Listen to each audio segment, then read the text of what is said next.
يا بنات. السلام عليكم. هذول الفوانيس لهالولاد عشان الواحد ينبسط الولاد فيهم. يا رب هدي البال يا بكير، نجي ناخذ من عندك كمان الزينه يا رب. ان شاء الله رمضان يكون بهداة البال، وان شاء الله احسن من هديك السنه، ويكون فيش مشاكل، ما تفتعلهاش اسرائيل وتسوي مشاكل.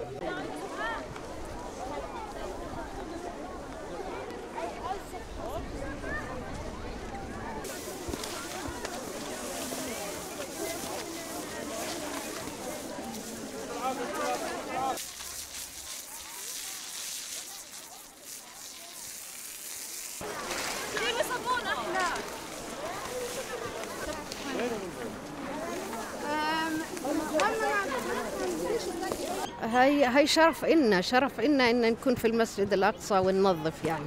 هذا شرف لكل مسلم يعني إن يكون في المسجد الأقصى ينظف فيه. لا جلس حبيبي جلس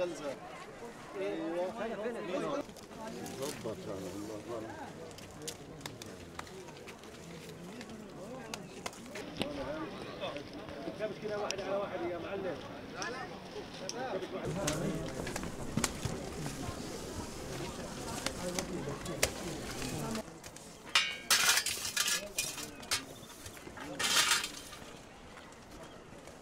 الله أكبر ولله الحمد. الله أكبر ولله الحمد. الله أكبر ولله الحمد.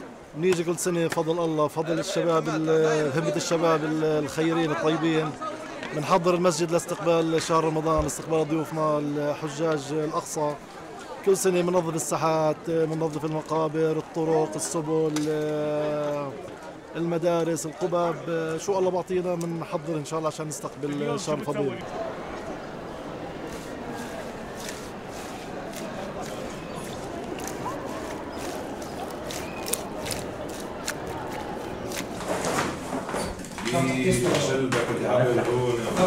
لا سرش شوي وسط الوسط هو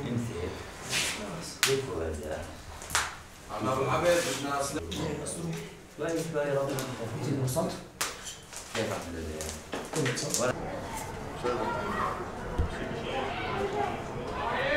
يعني